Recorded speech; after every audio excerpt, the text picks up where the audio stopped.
Hello student, एक बार फिर स्वागत है आपका हमारे विजडम एकेडमी में। आज हम आपके लिए विजडम एकेडमी की तरफ से क्लास 10 का चैप्टर नंबर फर्स्ट लेकर आए। उस चैप्टर का नाम है हमारा केमिकल रिएक्शन एंड इक्वेशन। तो इस चैप्टर के अंदर हम डिस्कस करने वाले हैं केमिकल इक्वेशन क्या होती है, कैसे हम आइडेंटिफाई कर सकते हैं कि किसी सब्सटेंस में केमिकल रिएक्शन हुई है या नहीं है, और उस केमिकल रिएक्शन को कैसे हम इक्वेशन की फॉर्म में रिप्रेजेंट कर सकते हैं और कितने टाइप की केमिकल रिएक्शन होती हैं, वो सब चीज़ें हम आज इस चैप्टर में डिस्कस करने वाले हैं। तो चलिए पहले बात करते हैं हम दोस्तों।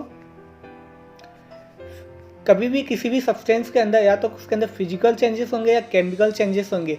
तो जब ऐसी कंडीशन में या तो किसी सब्सटेंस के अंदर फिजिकली चेंजेस कुछ हो या केमिकली कुछ चेंजेस हो, तो उस स्टेट में या उस कंडीशन में हम कहेंगे कि वहाँ पे कोई केमिकल रिएक्शन हुई है। ठीक है, या तो उस केसेस में क्या होगा, या तो उसके अंदर कोई न्यू सब्सटेंस फॉर्म होते हैं या फिर उसी सब्सटेंस की एक फेस चेंज हो जाता है, यानी कि वो सॉलिड है तो लिक्विड होगा, लिक्विड है तो वो गैस में कन्वर्ट हो जाएगा। तो यहाँ पे दो केसेस हो सकते हैं। तो उस केस में हम कहते हैं वहाँ पे कोई केमिकल रिएक्शन हुई है। तो जैसे कि यहाँ पे एग्जांपल दिया हुआ है, उसको समझते हैं। Physical and chemical changes. तो केमिकल चेंज क्या होता है, पहले बात करते हैं केमिकल चेंज। तो पहले हमें डिस्कस करना है केमिकल चेंज क्या होता है। व्हेन वन और more new substance with new physical और केमिकल प्रॉपर्टीज आर फॉर्म। जब किसी सब्सटेंस के अंदर new substance with new physical properties और केमिकल प्रॉपर्टीज के साथ फॉर्म हो जाएं, तो उस केस में हम कहते हैं वहाँ पे कुछ केमिकली कुछ चेंजेस हुए हैं। तो ये पॉइंट काफ़ी इंपॉर्टेंट है, आपको ध्यान रखना है। केमिकल चेंज का मतलब क्या है? केमिकल चेंज का मतलब ये है जब किसी सब्सटेंस, यानी जब किसी एक या दो सब्सटेंस के आपस में उनके जो बॉन्डिंग है टूटने या जुड़ने से, बनने से, जब कोई न्यू सब्सटेंस फॉर्म होता है जिसकी एक अलग ही प्रॉपर्टी होती है, उसकी अलग ही केमिकल प्रॉपर्टीज हों, तो वहाँ पे हम कहते हैं कि उस केस में केमिकल चेंज हुआ है। तो जैसे कि एग्जांपल यहाँ पे दिया हुआ है, when copper sulphate react with iron, यानी जब कॉपर सल्फेट सॉल्यूशन का हम रिएक्शन करवाते हैं आयरन के साथ, तो वहाँ पे दो न्यू सब्सटेंस फॉर्म होते हैं। एक तो होता है फेरियस सल्फेट, एक होता है कॉपर। तो यहाँ पे एक बेहतरीन एग्जांपल के थ्रू इसको समझा रखा है। जैसे कि हमने आयरन जो नेल है, जो कील होती है, वो उसको हमने डाल रखा है किसके अंदर, हमने कॉपर सल्फेट सॉल्यूशन के अंदर डाला हुआ है। तो कुछ टाइम बाद, आफ्टर सम टाइम, हम क्या देखते हैं, उन दोनों के बीच आपस में रिएक्शन होकर दो नए सब्सटेंस फॉर्म हो गए। जो वो नेल था आयरन की, उसके ऊपर कॉपर की कोटिंग हो गई है, तो वहाँ पे कॉपर फॉर्मेशन हो गया है, और जो सॉल्यूशन था वहाँ पे फेरियस सल्फेट बन चुका है। तो यानी कि यहाँ पे क्या हुआ, दो सब्सटेंस आपस में कंबाइन करके एक दो न्यू सब्सटेंस डेवलप हो गए, फेरियस सल्फेट सॉल्यूशन और कॉपर। तो यहाँ पे क्या हुआ, यहाँ पे हुआ केमिकल चेंजेस। तो आपको समझ में आ गया होगा कि केमिकल चेंजेस क्या होता है। अब चलते हैं आगे। अब बात करेंगे कि फिजिकल चेंजेस क्या होते हैं। तो दोस्तों फिजिकल चेंजेस वो होते हैं जहाँ पे कुछ केमिकली कुछ न्यू सब्सटेंस तो फॉर्म नहीं होते हैं, लेकिन जो हमारा सब्सटेंस होता है उसका फेस चेंज हो जाता है, यानी एक फेस से वो दूसरे फेस में जब चेंज हो जाता है, तब उस कंडीशन में हम कहते हैं कि वहाँ पे फिजिकल चेंजेस हुआ है। तो जैसे कि यहाँ पे दे रखा है, या तो फिजिकल चेंज हम तब मानेंगे उसके अंदर चेंज इन कलर, या तो उसके कलर में चेंजेस आए या फिर उसके स्टेट में चेंज आए, लेकिन उसके अंदर कोई न्यू सब्सटेंस फॉर्म नहीं हो। तो ये दो पॉइंट आपको ध्यान रखने हैं। जब केमिकल चेंजेस होते हैं तो वो उसके अंदर न्यू सब्सटेंस क्या होते हैं, फॉर्म होते हैं, लेकिन जब फिजिकल चेंजेस होते हैं तो उसके अंदर कोई न्यू सब्सटेंस फॉर्म नहीं होता है, उसी सब्सटेंस के अंदर थोड़ा चेंजेस आता है। ठीक है, जैसे कि एग्जाम्पल देखा है, जब हम वाटर को बॉईल करते हैं या हीट करते हैं ना, तो वो स्टीम में कन्वर्ट हो जाता है। तो इस केस में कोई न्यू सब्सटेंस फॉर्म नहीं हुआ है, लेकिन जो वाटर की फॉर्म थी वो एक स्टेट से दूसरी स्टेट में वो कन्वर्ट हो गया है। तो यहाँ पे क्या हुआ है, यहाँ पे वो फिजिकली चेंज हुआ है, मतलब जो वाटर हमारा लिक्विड फॉर्म में था वो वेपर फॉर्म में कन्वर्ट हो गया है। ठीक है, और कैसे हम ऑब्जर्वेशन कैसे हम देख सकते हैं कि कहाँ पे केमिकल रिएक्शन हुआ है या नहीं हुआ है। तो उसके कुछ केसेस हैं दोस्तों, आपको ध्यान रखना है कि कैसे हम आइडेंटिफाई कर सकते हैं कि वहाँ पे कोई केमिकल रिएक्शन हुआ है या नहीं। एक तो केमिकली चेंज हो सकता है, एक फिजिकली चेंजेस हो सकते हैं, दो चीज़ें बात पता लगी। और कुछ ऑब्जर्वेशन होती हैं जिसके बेसिस पे हम डिटरमाइन कर सकते हैं कि इस केस में कोई केमिकल रिएक्शन हुई है। तो पहला है इवोल्यूशन ऑफ गैस। तो फर्स्ट देखा है हमारा इवोल्यूशन ऑफ गैस, दूसरा है हमारा change in temperature, and the third दिया हुआ है हमारा formation of precipitate and the fourth दिया हुआ है change in colour and the fifth हमारा चेंज इन स्टेट। या तो मतलब उस सब्सटेंस के अंदर इवोल्यूशन ऑफ गैस, गैस का इवोल्यूशन होगा, गैस निकलेगी, या फिर सब्सटेंस का टेम्परेचर जो है वो चेंज होगा, कम होगा या ज़्यादा होगा, या उस वहाँ पे रिएक्शन करने पे प्रेसिपिटेट होगा, या फिर उसके कलर में कुछ चेंजेस होगा, या फिर उसकी स्टेट में चेंज होगा। जब ये चीज़ें होने लगे किसी भी सब्सटेंस के अंदर या आपस में मिलने के बाद, तो उस केस में हम कहेंगे कि वहाँ पे एक केमिकल रिएक्शन प्रोसीड हुई है, यानी कि वहाँ पे कोई केमिकल रिएक्शन हुई है।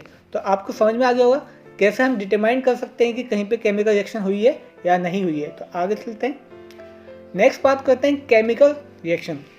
तो केमिकल रिएक्शन क्या होती है? तो दोस्तों केमिकल रिएक्शन क्या होती है? Chemical reaction are chemical changes in which reactant transform into product by making or breaking bonds between different atom. It's mean, इसका मतलब क्या है? केमिकल रिएक्शन तब होता है जब उसके अंदर केमिकली कुछ चेंजेस होते हैं। यानी कि केमिकल रिएक्शन क्या होता है? केमिकल रिएक्शन ये होता है जब किसी भी केमिकल चेंजेस की वजह से वहाँ पे जो रिएक्टेंट है वो ट्रांसफॉर्म होकर नए प्रोडक्ट बनाना फॉर्म कर देते हैं। कब? जब जो रिएक्टेंट है उसके प्रोडक्ट या तो आपस में बॉन्ड बनाएंगे, या जो रिएक्टेंट है उसके बॉन्ड टूटेंगे, तब उसके नए प्रोडक्ट बनेंगे, तब हम वहाँ पे कहते हैं कि वहाँ पे कोई केमिकल रिएक्शन हुई है। अब बात करते हैं टाइप्स ऑफ केमिकल रिएक्शन की। तो दोस्तों chemical reaction, different types of chemical reaction होती हैं, उसके डिफरेंट फैक्टर होते हैं, लेकिन तब भी हमने कुछ केमिकल रिएक्शन हमने अपने क्लासीफाई किए हैं। तो कौन कौन सी वो केमिकल रिएक्शन होती हैं वो हम देखते हैं। तो जो हमारी केमिकल रिएक्शन होती है, पहली आती है हमारी कॉम्बिनेशन रिएक्शन। अब मैं आपको इनको एग्जाम्पल के थ्रू समझाने की कोशिश करूँगा। कॉम्बिनेशन रिएक्शन क्या होती है? कॉम्बिनेशन रिएक्शन ये होती है जब उसमें एक ए सब्सटेंस बी सब्सटेंस के साथ मिलकर एक न्यू प्रोडक्ट बनाता है, जिसको हम कहते हैं ए बी। तो इस केस में ये जो रिएक्शन हुई है, यानी ए और बी जो है हमारे रिएक्टेंट है, वो रिएक्टेंट आपस में कंबाइंड होकर जब एक न्यू प्रोडक्ट बनाते हैं, तो इस रिएक्शन को हम कहते हैं combination reaction.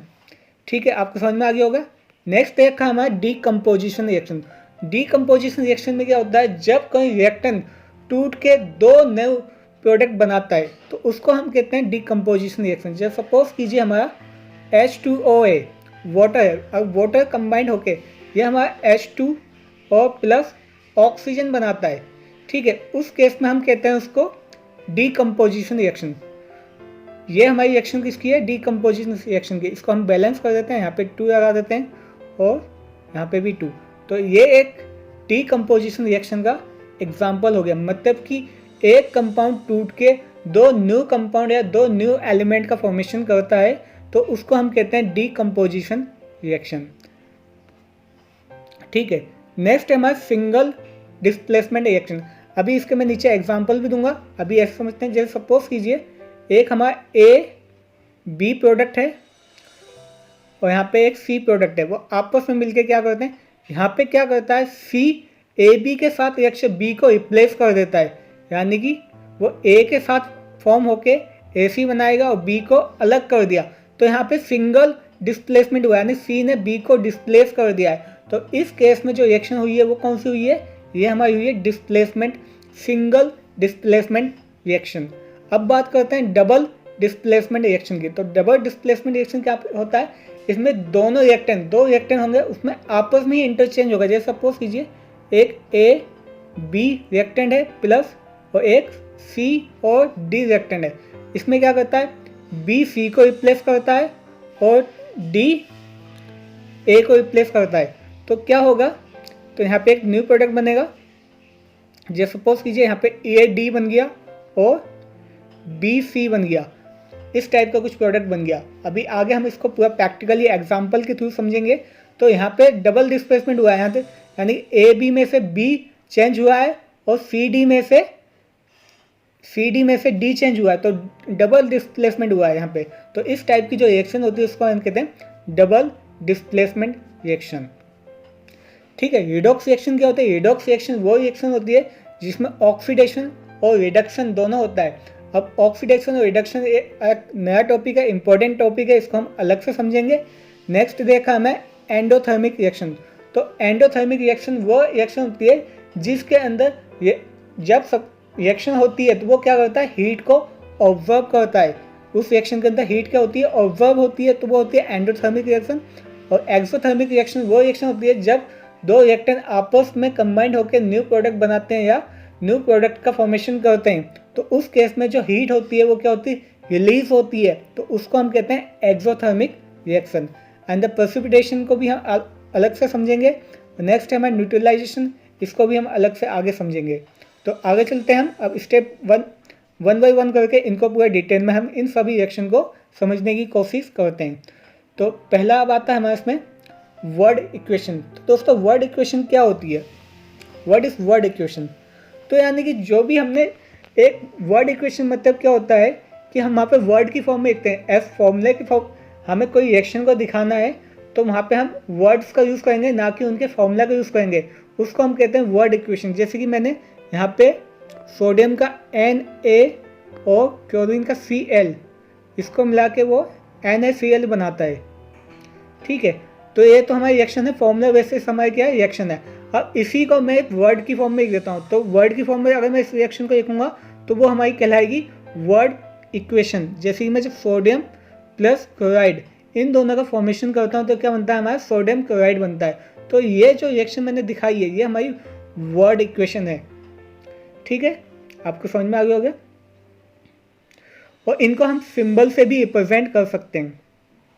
A symbol in the chemical code for the element, each element has one or two letter atomic symbol which are the abbreviation of name. मतलब हम इनके सिंबल, सोडियम को हम किससे रिप्रेजेंट करते हैं, Na से, क्लोरीन को किससे करते हैं, Cl से। तो ये सब क्या है, ये सोडियम का सिंबल है, ये क्लोरीन का सिंबल है। ठीक है, तो यानी कि ऑक्सीजन का सिंबल O होता है, O2। ठीक, तो ये सिंबल होते हैं। हाइड्रोजन का H होता है। तो ये सब क्या है, सिंबल। तो यानी हम सिंबल के फॉर्मेशन से भी हम इक्वेशन को रिप्रेजेंट कर सकते हैं, या फिर उनके वर्ड का यूज़ करके भी हम उन इक्वेशन को रिप्रेजेंट कर सकते हैं। तो आगे चलते हैं। यहाँ पे एक रिप्रेजेंटेशन देखा फॉर्मूले के फॉर्म में कि representation of chemical reaction in terms of symbol and the chemical formula, उनके केमिकल फॉर्मूले देखा। तो देखो जो जिंक है वो डाइल्यूट H2SO के साथ जब कंबाइंड करते हैं, रिएक्शन करवाते हैं, तो जो इस साइड जो होता है उसको हम कहते हैं रिएक्टेंट पार्ट, और जो इस साइड होता है उसको हम कहते हैं प्रोडक्ट पार्ट। ये चीज़ ध्यान रखनी है। यानी जो रिएक्टेंट है, यहाँ पे रिएक्टेंट क्या है, एक तो जिंक है और डाइल्यूट हाइड्रोसल्फेट, ठीक है, H2SO4 है। जब ये दोनों आपस में कंबाइंड होकर रिएक्शन करते हैं तो वो क्या बनाते हैं, जिंक सल्फेट और हाइड्रोजन गैस को क्या करते हैं, रिलीज करते हैं। और यहाँ पे ये चीज़ ध्यान रखना है, जब ये एरो ये ऊपर की तरफ जो बना हुआ है इसका मतलब क्या है, यहाँ पे ये गैस की फॉर्म में क्या हुआ है, रिलीज हुआ है, बाहर निकल गया। ठीक है, और ये हमारा एक्वस फॉर्म में है, ये भी हमारा डाइल्यूट एक्वस फॉर्म में, और जिंक हमारा सॉलिड फॉर्म में। तो यहाँ पे ये चीज़ें ध्यान रखनी है। ये F जो है ये सॉलिड फॉर्म को रिप्रेजेंट कर रहा है, ये AQ है जो एक्वस फॉर्म में है, ये जो AQ दिखा है ये भी एक्वस फॉर्म में है, और जो ऊपर की तरफ जो एरो का ये निशान है ये दिखा रहा है कि ये गैस की फॉर्म में। यहाँ से इस इक्वेशन से क्या होगा, रिलीज हो जाएगा, रिमूव हो जाएगा। तो आपको यहाँ पे दिखा भी है, सॉलिड के लिए हम S यूज़ करते हैं, लिक्विड के लिए हम L यूज़ करते हैं, गैस के लिए हम G यूज़ करते हैं, एक्वस के लिए हम AQ यूज़ करते हैं। अगर गैस रिलीज हुई है तो वहाँ पे हम ये अपवर्ड साइन दिखाते हैं एरो का। अगर वहाँ पे प्रेसिपिटेट हुआ है किसी चीज़ का तो हम वहाँ पे डाउनवर्ड ये एरो दिखाते हैं। अब नेक्स्ट टर्म आता है दोस्तों बैलेंसिंग ऑफ केमिकल रिएक्शन। तो वेरी वेरी इंपॉर्टेंट, तो इसको हम समझेंगे।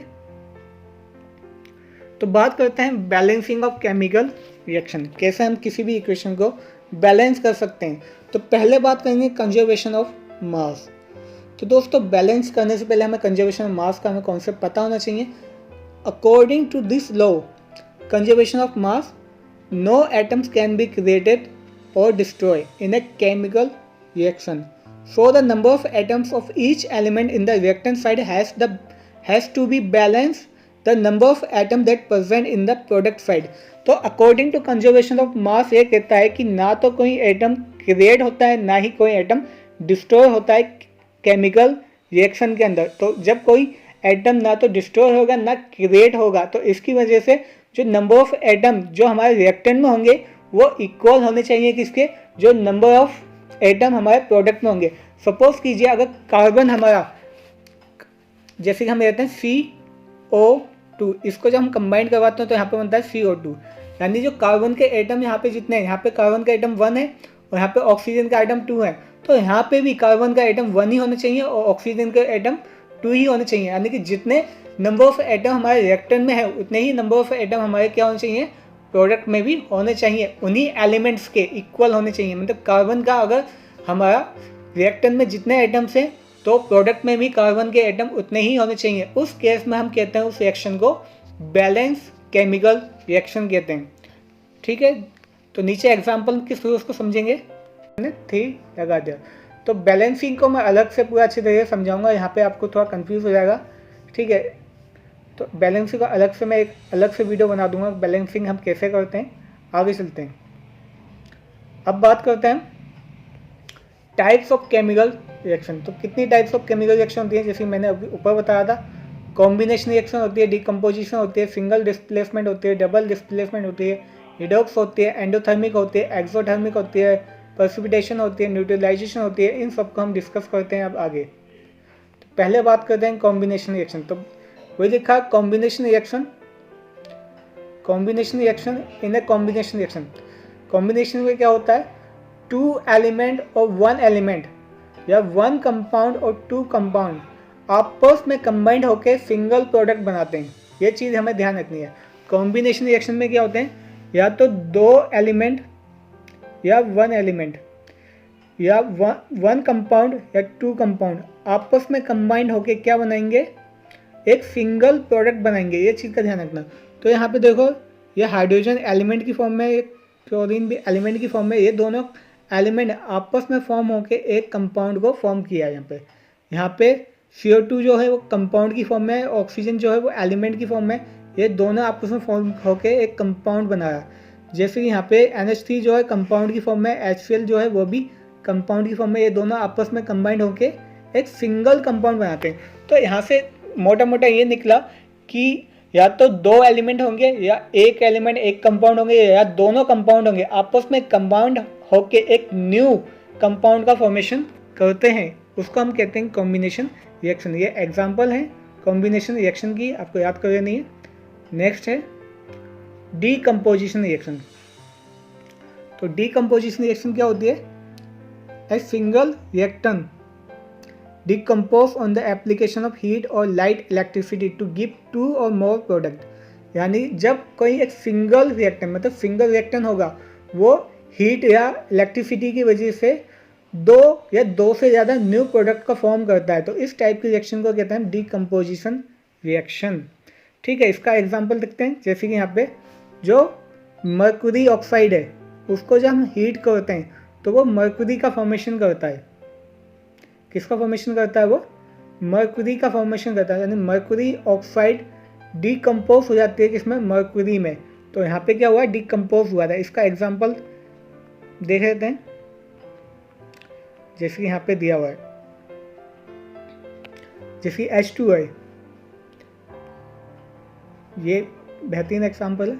जैसे कि H2 हमारे यहाँ पे H2O2 दे रखा है, इसमें लाइट की वजह से इसको क्या हुआ, कुछ टाइम बाद इसके अंदर डिकम्पोजिशन हुआ, तो ये H2O ब्रेक हो गया ऑक्सीजन और H2O में, H2O2। ये ध्यान रखना है, यहाँ पे जो है ये क्या है, H2O2 है। यानी H2O लाइट की प्रेजेंस में आने की वजह से उसमें से ऑक्सीजन अलग हो जाता है, वाटर अलग हो जाता है, तो ये डिकम्पोज हो गया। यानी एक कंपाउंड 2 न्यू एलिमेंट या 2 न्यू कंपाउंड में फॉर्म हो जाता है। इस टाइप की जो रिएक्शन होती है उसको हम कहते हैं डीकम्पोजिशन रिएक्शन। और ये क्योंकि ये लाइट की वजह से हुआ है, तो इसका हम फोटोलाइटिक डिकम्पोजिशन भी कहेंगे। इसको हम क्या कहेंगे, फोटोलाइटिक डिकम्पोजिशन ऑफ H2O2। ठीक है, आपको समझ में आ गया होगा। नेक्स्ट चलते हैं, इलेक्ट्रोलाइटिक डिकम्पोजिशन, मतलब जो इलेक्ट्रिसिटी की वजह से होगा उसको हम कहेंगे इलेक्ट्रोलाइटिक डिकम्पोजिशन। तो देखो यहाँ पे कुछ डिस्प्लेसमेंट रिएक्शन की बात करते हैं, जिसे हमने ऊपर एक्सप्लेन किया था। डिस्प्लेसमेंट रिएक्शन क्या होती है, तो देखो यहाँ पे जिंक जो सॉलिड की फॉर्म में और एक कॉपर सल्फेट दे रखा है, यहाँ पे जिंक सल्फेट बनेगा और कॉपर बनेगा। तो जिंक क्या कर रहा है, जिंक इसमें से जो कॉपर है उसको रिप्लेस कर रहा है, अलग कर देता है, तो यहाँ पे सिंगल डिस्प्लेसमेंट हुआ है। ऐसी नीचे वाली रिएक्शन में देखें तो यहाँ पे कॉपर जो है वो किसको, सिल्वर को रिप्लेस कर रहा है और कॉपर नाइट्रेट बना रहा है और सिल्वर अलग हो जाता है। तो यहाँ पे भी क्या हुआ है, सिंगल डिस्प्लेसमेंट हुआ है। अब यहाँ पे दूसरा एग्जांपल देखते हैं डबल डिस्प्लेसमेंट का। तो देखो यहाँ पे क्या हुआ है, यहाँ पे जो एल्यूमिनियम है वो इसमें कॉपर को चेंज कर रहा है और ये जो कॉपर है वो क्या कर रहा है, इसके एल्यूमिनियम को रिप्लेस कर रहा है, मतलब दोनों ही आपस में इंटरचेंज हो रहे हैं। तो यहाँ पे क्या हुआ है, डबल डिस्प्लेसमेंट रिएक्शन हुआ है। तो इस टाइप की रिएक्शन को कहते हैं डबल डिस्प्लेसमेंट रिएक्शन। नेक्स्ट देखा हमारा प्रेसिपिटेशन। आपको रिएक्शन याद करनी है, इनके एग्जाम्पल बहुत इंपॉर्टेंट है एग्जाम पॉइंट ऑफ व्यू से, सबके एग्जाम्पल आपको पता होना चाहिए।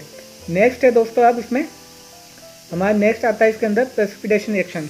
तो प्रेसिपिटेशन रिएक्शन क्या होता है, तो जैसे कि मैंने बताया यहाँ पे देखो PbNO3 एक्वस फॉर्म में है और Ki, जब इसको Ki के साथ रिएक्शन करवाते हैं तो ये क्या बनाता है, पोटेशियम नाइट्रेट KNO3 बनाता है, KNO3 बना देगा। और PbI2 जो होता है वो येलो की फॉर्म में होता है, वो प्रेसिपिटेट होगा, वो नीचे की तरफ बैठे आएगा। प्रेसिपिटेट मतलब नीचे की तरफ वो बैठे आते हैं। तो देखो यहाँ पे जब मैंने इसको डाला तो ये क्या हुआ है, प्रेसिपिटेट हो गया, नीचे की तरफ बैठ गया, दिखाई दे होगा आपको रिएक्शन में। तो नीचे क्या हुआ है, ये प्रेसिपिटेट हो गया, मतलब जब नीचे कोई चीज़ नीचे बैठे आती है तो उसको हम कहते हैं प्रेसिपिटेशन। तो यहाँ पे प्रेसिपिटेशन हुआ है। नेक्स्ट देखा रिडॉक्स रिएक्शन। तो मैंने बताया था रिडॉक्स रिएक्शन क्या होती है, रिडॉक्स रिएक्शन वो होती है जिसके अंदर ऑक्सीडेशन और रिडक्शन दोनों एक साथ होते हैं। तो रिडॉक्स रिएक्शन वो रिएक्शन होती है जिसके अंदर ऑक्सीडेशन और रिडक्शन दोनों ही एक साथ होती हैं, उस रिएक्शन को हम कहते हैं रिडॉक्स रिएक्शन। पहले समझते हैं ऑक्सीडेशन का मतलब क्या है। तो ऑक्सीडेशन का मतलब है जब सब्सटेंस लॉस ऑफ इलेक्ट्रॉन हो या गेन ऑफ ऑक्सीजन, ये चीज़ ध्यान रखनी है। ऑक्सीडेशन में क्या होता है, loss of electron, gain of oxygen. Oxygen का समझ में आ गया, गेन ऑफ ऑक्सीजन हो रहा है तो हाइड्रोजन का लॉस होगा। अगर ऑक्सीजन गेन हो रहा है, ऑक्सीडेशन में गेन ऑफ ऑक्सीजन होगा, हाइड्रोजन लॉस होगा। ऐसे रिडक्शन में क्या होगा, गेन ऑफ इलेक्ट्रॉन, इलेक्ट्रॉन तो गेन होता है लेकिन रिडक्शन में लूज ऑफ ऑक्सीजन और गेन ऑफ हाइड्रोजन होता है। तो जो ऑक्सीडाइजिंग एजेंट होता है वो क्या करते हैं, a substance that oxidise another substance. तो जो सब्सटेंस दूसरे सब्सटेंस को क्या करते हैं, ऑक्सीडाइज करवाते हैं और खुद रिड्यूस होते हैं, उसको हम कहते हैं ऑक्सीडाइजिंग एजेंट। ऐसे रिड्यूसिंग एजेंट क्या होते हैं, वो सब्सटेंस जो दूसरे सब्सटेंस को रिड्यूस करवाते हैं और खुद ऑक्सीडाइज होते हैं, तो उनको कहते हैं रिड्यूसिंग एजेंट। तो नीचे एग्जाम्पल दिए हुए हैं इनके भी एग्जाम्पल को हम समझ लेते हैं। तो नीचे कुछ एग्जाम्पल दिए हैं दोस्तों, जैसे कि Fe, कॉपर सल्फेट और फेरस सल्फेट और कॉपर। तो यहाँ पे देखो जो Fe ने क्या किया, Fe ने क्या लूज ऑफ इलेक्ट्रॉन। तो मैंने क्या बताया, जहाँ पे लॉस ऑफ इलेक्ट्रॉन होगा तो यहाँ पे क्या हुआ, जब इस प्रोसेस के यहाँ से यहाँ तक जाने में तो Fe ने क्या किया, इलेक्ट्रॉन को लूज किया, इसके साथ बॉन्डिंग बना ली। तो Fe तो हुआ है हमारा ऑक्सीडेशन, ठीक है। Fe क्या हुआ है, इस रिएक्शन के अंदर ऑक्सीडेशन हुआ है। और कॉपर ने क्या किया, गेन ऑफ इलेक्ट्रॉन किया, तो यहाँ पे क्या हुआ, रिडक्शन हुआ है, ठीक है। और क्योंकि Fe खुद तो क्या हुआ है, और Fe ने खुद को तो ऑक्सीडाइज किया है और खुद एज ए रिड्यूसिंग एजेंट के तौर पर काम किया है। यहाँ पे कॉपर ने क्या किया है, कॉपर ने वहाँ पे ऑक्सीडाइज रिडक्शन किया है और खुद ऑक्सीडाइजिंग एजेंट के तौर पे काम किया है। तो ये चीज़ें आपको ध्यान रखनी है, इम्पोर्टेंट है। नेक्स्ट है हमारा, इसको मैं और अच्छे से समझाने की कोशिश करता हूँ एग्जांपल में। जैसे कि ये देखा जिंक ऑक्साइड एंड कार्बन। तो जिंक और कार्बन ऑक्साइड बन गया, ठीक है। तो देखो यहाँ पे क्या होगा, जिंक ने किया है लूज ऑफ ऑक्सीजन, इस पार्ट में क्या हुआ लूज ऑफ ऑक्सीजन। तो ये हुआ है हमारा, जब ऑक्सीजन को लूज किया है तो रिडक्शन हुआ। इसमें क्या हुआ हमारा, इसमें हुआ है रिडक्शन, ठीक है। और किसकी वजह से हुआ है, तो यहाँ पे कार्बन में क्या हुआ, ऑक्सीजन ऐड हुआ है। तो कार्बन में क्या हुआ है, इस कार्बन में हुआ ऑक्सीडेशन। तो जहाँ पे क्या होता है, रिडक्शन हुआ है। जो रिडक्शन होता है वो एज ए ऑक्सीडाइजिंग एजेंट काम करता है, ठीक है। और जहाँ पे ऑक्सीडेशन होता है वो एज ए रिड्यूसिंग एजेंट काम करता है। ये चीज़ें आपको ध्यान रखनी है, आपको क्लियर हो जाएगा। और फिर से मैं इसको दोबारा समझा देता हूँ आपको। तो यहाँ पे जिंक ऑक्साइड था, जिंक ऑक्साइड यहाँ पे जिंक में कन्वर्ट हो गया। तो यहाँ पे क्या ऑक्सीजन का लूज हुआ है। तो जिंक ऑक्साइड में क्या हुआ, ऑक्सीजन। तो ये पूरा रिएक्शन को कहेंगे हम क्या कहेंगे, रिडक्शन कहेंगे। लेकिन जिंक ऑक्साइड ने क्या किया है, रिडक्शन किया है। तो zinc oxide as a oxidising agent के तौर पे काम कर रहा है, ध्यान रखना। क्योंकि जिंक ऑक्साइड जो हुआ है वहाँ पे रिडक्शन हुआ है, तो जिंक ऑक्साइड खुद एज ए ऑक्सीडाइजिंग एजेंट के तौर पे काम करेगा, ठीक है। और यहाँ पे कार्बन में क्या हुआ है, ऑक्सीडेशन हुआ है। कार्बन ने क्या किया, यहाँ पे ऑक्सीडेशन हुआ है। तो कार्बन की खुद एज ए रिड्यूसिंग एजेंट काम करेगा, ये अपोजिट होते हैं, ध्यान रखना है। कार्बन में ऑक्सीडेशन हुआ है, इस रिएक्शन में ऑक्सीडेशन हुआ है, तो कार्बन यहाँ पे रिड्यूसिंग एजेंट के तौर पे काम करेगा। तो जितना ज़्यादा आप तुम रिएक्शन की प्रैक्टिस करोगे, ये बात क्लियर हो जाएगा कि कहाँ पे ऑक्सीडेशन होता है, कहाँ पे रिडक्शन होता है, कौन एज ए ऑक्सीडाइजिंग एजेंट के तौर पे काम करता है, कौन ऐसे रिड्यूसिंग एजेंट के तौर पे काम करता है। जितना आप लिख के प्रैक्टिस करोगे ये चीज़ आपकी क्लियर हो जाएगी, कैसे आप आइडेंटिफाई करोगे। तो नेक्स्ट आता है हमारा एंडोथर्मिक एंड एक्सोथर्मिक रिएक्शन। तो पहले बात करते हैं एक्सोथर्मिक रिएक्शन की। तो एक्सोथर्मिक में क्या होती है, heat evolve during the reaction, मतलब रिएक्शन होती है तो हीट क्या होती है, उसमें से रिलीज होती है, बाहर निकलती है। तो ये एग्जाम्पल देखते हैं, जैसे कि एल्यूमिनियम जब Fe2O3 के साथ रिएक्शन करवाते हैं तो एल्यूमिनियम 2O3 बनता है और Fe अलग हो जाता है और हीट रिलीज होती है इसमें से। Fe जब मीथेन ऑक्सीजन के साथ रिएक्शन करवाते हैं तो कार्बन डाइऑक्साइड और वाटर बनता है और हीट इसमें से रिलीज होती है। तो ये क्या हुआ है, एक ऑक्सीजन एक्सोथर्मिक रिएक्शन हुई है, क्योंकि यहाँ पे हीट क्या हुई है, रिलीज हुई है। और जब कोई रिएक्शन हीट को ऑब्जर्व करती है, गेन करती है, वो एंडोथर्मिक रिएक्शन होती है, जैसे कार्बन डाइऑक्साइड वाटर सनलाइट के प्रेजेंट में होती हैं। तो ये फोटोसिंथेसिस प्रोसेस भी, this is our photosynthesis process, ये हमारी फोटोसिंथेसिस रिएक्शन भी है। जब कार्बन डाइऑक्साइड वाटर के साथ मिलती है in the presence of sunlight, तो वो ग्लूकोज और ऑक्सीजन को रिलीज करते हैं। तो यहाँ पे क्या किया आपने, हीट को ऑब्जर्व किया रिएक्शन में। तो ये कौन सी एग्जांपल है, ये हमारा एंडोथर्मिक रिएक्शन का एग्जांपल है। तो फोटोसिंथेसिस रिएक्शन जो होती है वो एंडोथर्मिक रिएक्शन होती है, ये भी पॉइंट आपको पता लग गया, ठीक है। नेक्स्ट देखा मैं कोरोजन। तो कोरोजन क्या होता है, ग्रेजुअल डिटोरेशन ऑफ मटेरियल, मतलब धीरे धीरे किसी मटेरियल में खराबी आना, तो उसको हम कहते हैं कोरोजन। जब कोई मेटल हवा की प्रेजेंस में, मॉइस्चर की प्रेजेंस में उसके अंदर कुछ केमिकल चेंजेस होने लग जाए इन्वायरमेंट की वजह से, तो उसको हम कहते हैं कोरोजन।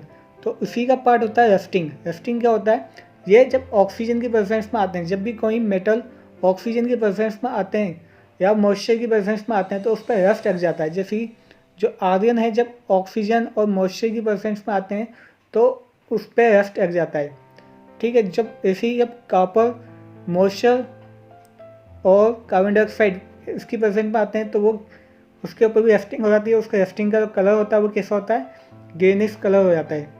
ऐसे ही जब सिल्वर H2S के फॉर्म में आता है तो वो Hg2S बन जाता है, वो ब्लैक टाइप की उसके ऊपर रस्टिंग आ जाती है और हाइड्रोजन गैस में कन्वर्ट हो जाता है, दो प्रोडक्ट। तो ये चीज़ आपको ध्यान रखनी है, जो रस्टिंग होती है वो थोड़ा हमें रेड टाइप का दिखाई देता है आयरन में, जो कॉपर में होता है वो ग्रीन कलर का दिखाई देता है रस्टिंग, और जो सिल्वर होता है उसमें हमें ब्लैक टाइप की रस्टिंग दिखाई देती है। तो ये कुछ पॉइंट आपको याद रखनी है। जो हमारा आयरन होता है, लोहा होता है, उसमें रेड कलर की रस्टिंग होती है। जो हमारी कॉपर होता है उस पर ग्रीन कलर की रस्टिंग होती है, और जो हमारा सिल्वर होता है उस पर ब्लैक कलर की रस्टिंग होती है। नेक्स्ट एंड आज का लास्ट टॉपिक है हमारा रैंसिडिटी। तो रैंसिडिटी क्या होती है, जब कोई फूड को हम खुले में छोड़ देते हैं हवा में कुछ टाइम के लिए, तो उसके अंदर ऑक्सीडेशन होने लग जाता है, यानी जो उसका फैट है, उसके अंदर जो ऑयल होता है वो ऑक्सीडाइज हो जाते हैं लॉन्ग टाइम तक रखने की वजह से। तो उसके अंदर क्या होता है, एक फॉल स्मेल या बैड टेस्ट हो जाता है, यानी ख़राब हो जाता है, उसका टेस्ट ख़राब हो जाता है, खाने के मतलब के नहीं होता। तो उस प्रोसेस को हम कहते हैं रैंसिडिटी। तो रैंसिड फूड की वजह से हमें स्टमक इन्फेक्शन हो सकता है, ठीक है। और रैंसिडिटी से बचाने के लिए, खाने का फूड को रैंसिडिटी से बचाने के लिए कुछ प्रिवेंशन भी हम यूज़ कर सकते हैं। कौन कौन से प्रिवेंशन यूज़ करते हैं, use of air tight container, मतलब ऐसा कंटेनर यूज़ कीजिए जिसके अंदर एयर ना जा पाए। Packaging with nitrogen as a जो हम जिसके अंदर हमने खाना फूड हमने रखा हुआ है उसके अंदर हम नाइट्रोजन की गैस तो हल्की सी उसके अंदर फीड कर दें, ताकि नाइट्रोजन क्या करता है, खाने को लॉन्ग टाइम तक सर्वाइव करने में मदद करता है। या फिर रेफ्रिजरेशन प्रोसेस कर दें। रेफ्रिजरेशन प्रोसेस मतलब कि उसको ठंडी जगह पे रखो, ठंडी जगह पर रखने पे वहाँ पे जो ऑक्सीडेशन प्रोसेस होता है बहुत स्लो हो जाता है, तो हमारा खाना लॉन्ग टाइम तक सर्वाइव कर सकता है। या फिर उसके अंदर एंटीऑक्सीडेंट या प्रिजर्वेटिव्स डाल दीजिए। तो एंटीऑक्सीडेंट प्रिजर्वेटिव डालने से भी जो ऑक्सीडेशन होता है वो स्लो हो जाएगा और हमारा जो फूड है वो लॉन्ग टाइम तक सर्वाइव कर सकता है। तो दोस्तों हमारे क्लास 10 का साइंस का first chapter chemical reaction complete हो गया है। तो आज की वीडियो में हमने सीखा कि केमिकल रिएक्शन कैसे होती है, कैसे कैसे हम उसको आइडेंटिफाई कर सकते हैं और कितने टाइप की केमिकल रिएक्शन होती हैं, रेंसिडिटी क्या होती है, कोरोजन क्या होता है, इन सबको हमने आज की वीडियो में समझा। इसके अंदर एक पॉइंट दे गया उसका ये बैलेंसिंग का, क्योंकि बैलेंसिंग को मैं ऐसे डायरेक्ट नोट्स पे इसको एक्सप्लेन नहीं कर पाऊंगा, इसके लिए मैं अलग से एक नई वीडियो बनाऊंगा कि कैसे हम किसी भी केमिकल इक्वेशन को बैलेंस कर सकते हैं, उसके ऊपर अलग से एक वीडियो बनाई जाएगी। तो आज की वीडियो में इतना ही है। अगर आपको मेरी वीडियो पसंद आई है तो प्लीज़ लाइक कीजिए।